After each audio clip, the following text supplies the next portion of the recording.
Mighty Medicos and welcome to 5-minute series on glycine.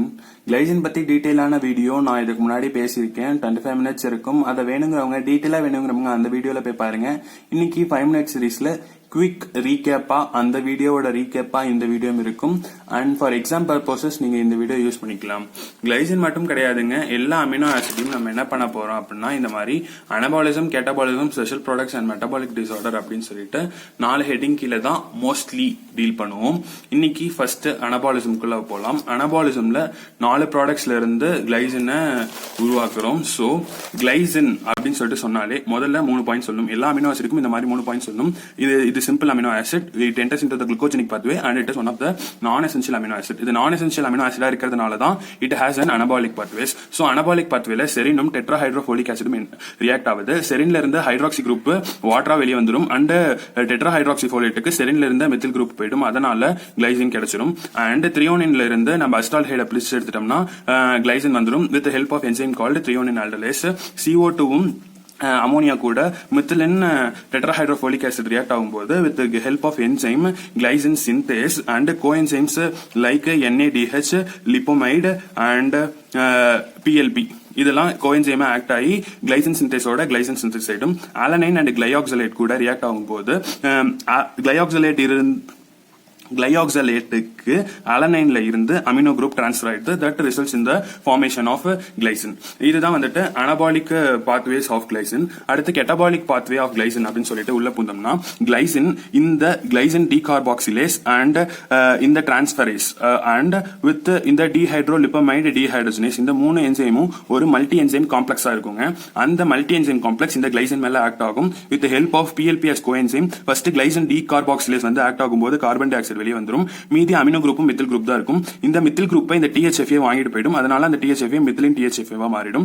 இந்த amino group மட்டும் தான் மீதி இருக்கும். அந்த அமினோ குரூப் அமோனியாவா வெளியே வரணும்னா கூட ஒரு ஹைட்ரஜன் தேவை. அதுக்காக லிப்பமைட்ல இருந்து ஒரு ஹைட்ரஜன் போயிட்டு அது ரெடியூஸ்டு லிப்பமைடா மாறிடும். இந்த ரெடியூஸ்டு லிப்பமைட் திருப்பியும் இந்த மாதிரி ஹெல்ப் பண்ணும்னா அதுக்கு ஒரு ஹைட்ரஜன் தேவையில்ல. அதுக்காக NADH அதுக்கு ஒரு ஹைட்ரஜன் கொடுத்து NAD+ மாறி திருப்பியும் அந்த ரெடியூஸ்டு லிப்பமைடா மாத்துறதுக்கு ஹெல்ப் பண்ணும். இந்த மாதிரி கிளைசின் கெட்டபாலிசம்ல திருப்பி இந்த 3 enzymes and with coenzymes like PLP, NADH and with the help of lipomide catabolize ஆகிட்டே இருக்கும்.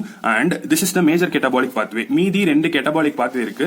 one of the catabolic pathway என்ன அப்படி சொல்லிட்டு கேட்டீங்கன்னா இந்த ரியாக்ஷனே வந்துட்டு ரிவர்சபிள் ரியாக்ஷன். கிளைசின் செரினாவும் THFA-வாவும் மாறிடும்.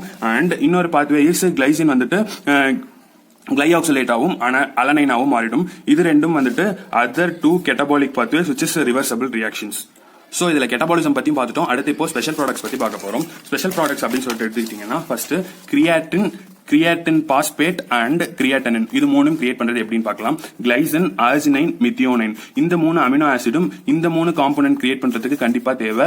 கிளைசினும் அர்ஜினைனும் ரியாக்ட் ஆகும். That results in the formation of guanido acetate and ornithine with corresponding glycine arginine amido transferase enzyme. இந்த ரியாக்ஷன் கிட்னில நடக்கும். இந்த 3 ரியாக்ஷனுக்கும் கிட்னி, லிவர், மசில்ல எந்தெந்த ரியாக்ஷன் நடக்குங்கிறது ரொம்ப இம்பார்ட்டன்ட். சோ ஃபர்ஸ்ட் ரியாக்ஷன் கிட்னில நடந்து இந்த குவானிடோ அசிட்டேட் லிவருக்கு டிரான்ஸ்ஃபர் ஆகும்.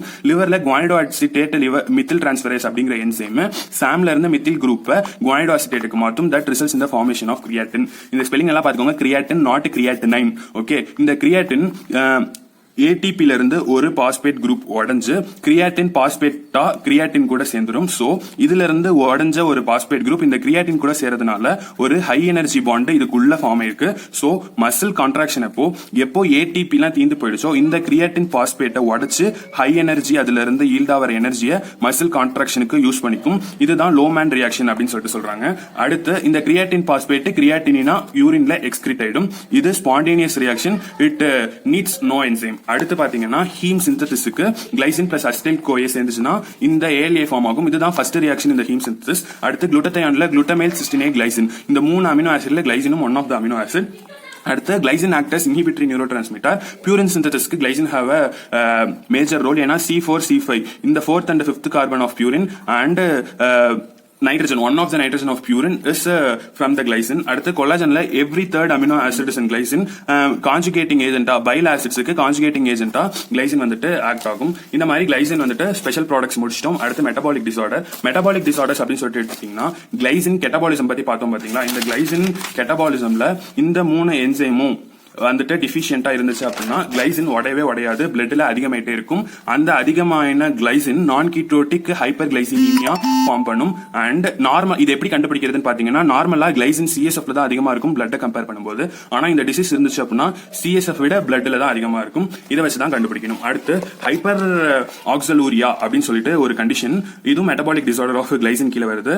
இப்போ கிளை ஆக்சோலேட் இருக்கு பாத்தீங்களா, அது கிளைசின் சிந்தசிஸ்க்காக போகணும். ஆனா அங்க இருக்க வேண்டிய என்சைம் நார்மலா பெராக்சிசோம்ல இருக்கணும். அந்த பெராக்சிசோம்ல இல்லாம if it is in mitochondria due to some டிசீஸ்னால இருந்துச்சுன்னா அது இன்ஆக்டிவா இருக்கும். இங்க இருக்க வேண்டிய என்சைம் இல்ல, அதனால இந்த பாத்வேக்குள்ள என்டர் ஆகாம it enters into other pathway that results in the formation of oxalate. இந்த ஆக்சோலேட் கிட்னில போய் ஸ்டோன்ஸ் ஃபார்ம் பண்ணும். இதுதான் டைப் 1 ஹைப்பர் ஆக்சலூரியா.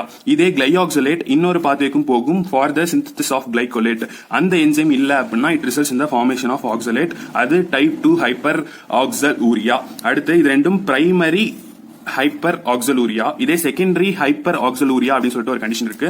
அது என்னன்னா, டயட்ல B6 டிஃபிஷியன்சியா இருந்தாலோ இல்ல எள்ளு இல்ல cocoa leafy vegetables tea beetroot இதெல்லாம் அதிகமா எடுத்துக்கிட்டா it results in the formation of oxalate and it results in the formation of kidney stones. இதுதான் செகண்டரி ஹைப்பர் ஆக்சலூரியா அப்படின்னு சொல்லிட்டு சொல்றாங்க. இதுதான் மெட்டபாலிக் டிசார்டர்ஸ்ல நான் இங்க நான் கீட்டோட்டிக் ஹைப்பர் ஆக்சலூரி ஹைப்பர் கிளைசினீமியானும் ஹைப்பர் ஆக்சலூரியால பிரைமரி செகண்டரி டைப்ஸ் போட்டிருக்கேன். இதுதான் நட்ஷெல் அபவுட் glycine metabolism. ஓகேங்களா?